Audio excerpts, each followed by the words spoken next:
नमस्कार, आप देख रहे हैं विस्टार न्यूज। मैं हूं दिवाकर विक्रम सिंह।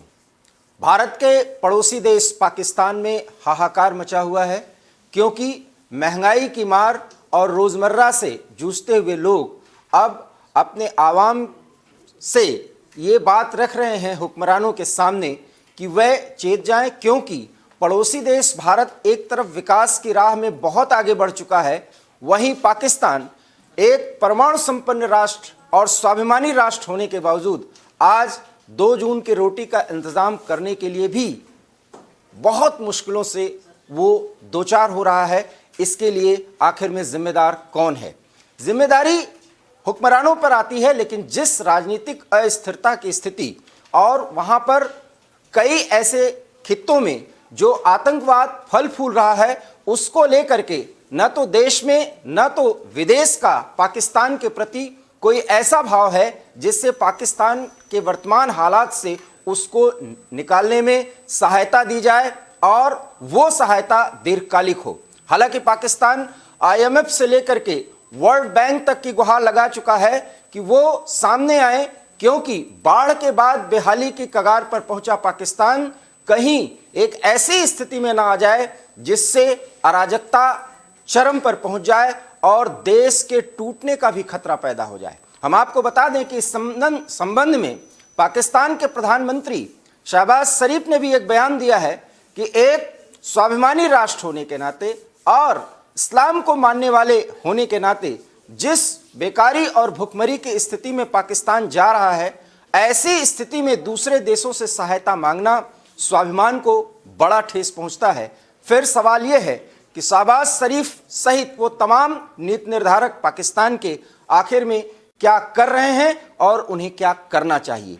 हालांकि स्थितियां बदल सकती हैं अगर आवाम के साथ सभी राजनीतिक दल के लोग अब एक साथ आकर के पाकिस्तान के लोगों की भलाई के लिए काम करें, लेकिन ऐसा नहीं है और इस स्थिति में वहां की जनता और वहां के बुद्धिजीवी अब खुलेआम पाकिस्तान के हुक्मरानों की बुराई कर रहे हैं, उनकी आलोचना कर रहे हैं। वहीं दूसरी तरफ भारत की नीतियों की खुलकर तारीफ कर रहे हैं। देखिए एक रिपोर्ट।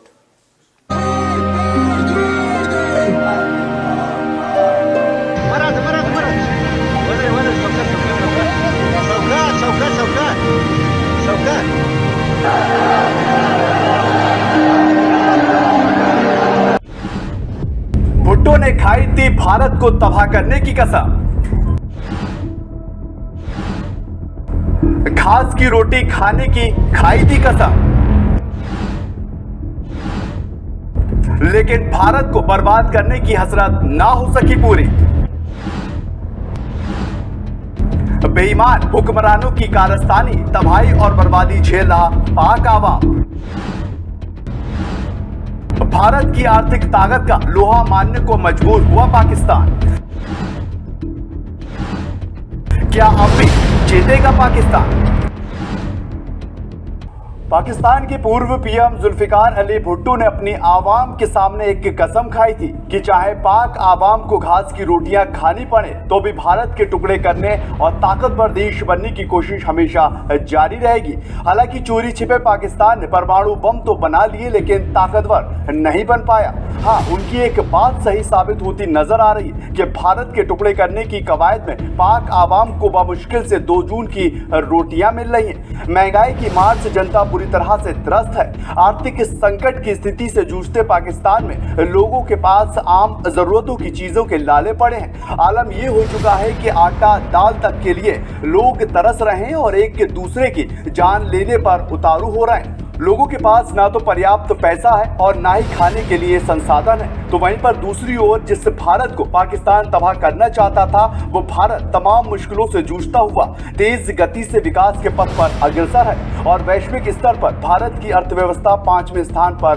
पहुंच गई है। भारत के बढ़ते कदम से पाकिस्तान भौचक्का है और वहीं पर आम जनता और बुद्धिजीवी खुलकर भारत की तारीफ करते नजर आ रहे हैं। पाकिस्तान अखबार द एक्सप्रेस ट्रिब्यून ने पहली बार भारत की दुनिया में प्रासंगिकता के लिए तारीफ की है। पाकिस्तान के जियोपॉलिटिकल एनालिस्ट शहजाद चौधरी ने द एक्सप्रेस ट्रिब्यून में लिखा है, अगर मैं हेनरी किसिंजर होता तो भारत पर एक किताब लिखता। अब भारत ने 5वीं सबसे बड़ी अर्थव्यवस्था बनने के लिए ब्रिटेन को पीछे छोड़ दिया। 2037 तक भारत ने दुनिया की तीसरी सबसे बड़ी अर्थव्यवस्था बनने का लक्ष्य रखा है। पाक की अर्थव्यवस्था दुनिया के वित्तीय सहायता पर गुजर बसर करने के लिए मजबूर हो चुकी है। 600 बिलियन अमेरिकी डॉलर से अधिक का विदेशी मुद्रा भंडार का मालिक है। भारत 600 बिलियन अमेरिकी डॉलर के विदेशी मुद्रा भंडार के साथ भारत चौथे स्थान पर है, तो वहीं पर पाकिस्तान के पास केवल 4.5 बिलियन अमेरिकी डॉलर का विदेशी मुद्रा भंडार है।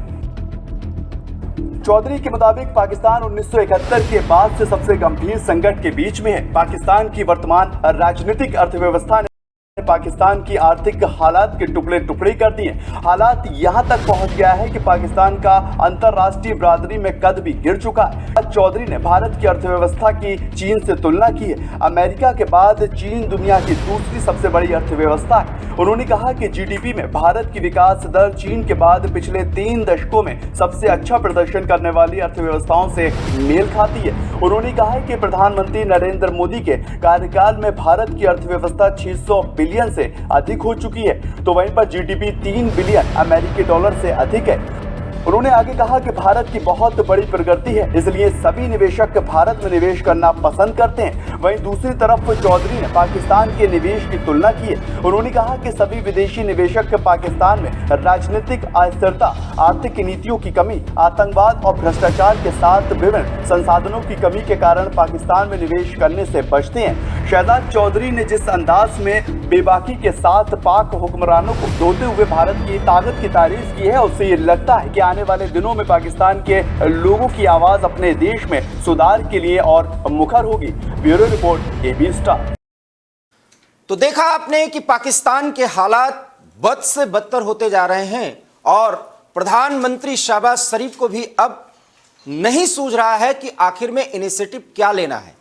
जरूरत इस बात की है कि वहां पर ऑल पार्टी मीटिंग बुलाई जाए और एक कंसेंसस से राष्ट्र की नीति तय की जाए। लेकिन सवाल यह है कि शहबाज शरीफ की राहें अलग हैं, इमरान खान की राहें अलग और कुछ अन्य पार्टियों की राहें अलग, और सबके अपने अपने एजेंडे हैं और अपने अपने दावे। और इस बीच जो शहबाज शरीफ बड़े मुश्किलों से प्रधानमंत्री बन पाए, उनके सामने आने वाले कुछ हफ्ते, कुछ महीनों के लिए भी एक राजनीतिक पार्टी के स्तर पर, एक प्रधानमंत्री के स्तर पर कोई ऐसी नीति है ही नहीं जो पाकिस्तान को मुश्किलों से निकाल पाए।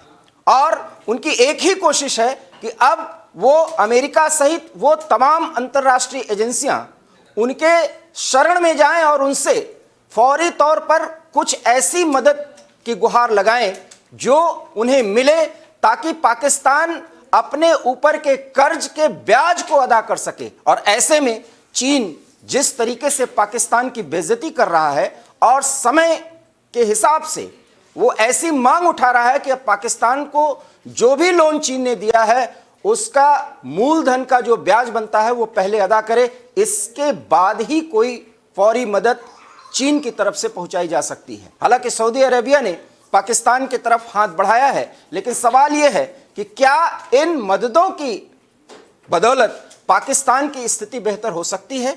यह सवाल बड़ा है। लेकिन जरूरत इस बात की है कि कश्मीर का बेसुरा राग अलापने की बजाय अपने आवाम की मुश्किलों को वहां के राजनीतिक पार्टियों के और वर्तमान सरकार पूरी तरीके से समझकर धर्म की बेवजह राजनीति करके आतंकवाद को बढ़ावा न दे करके भारत के साथ सहयोग का रास्ता बढ़ाने की एक बड़ी कोशिश करे।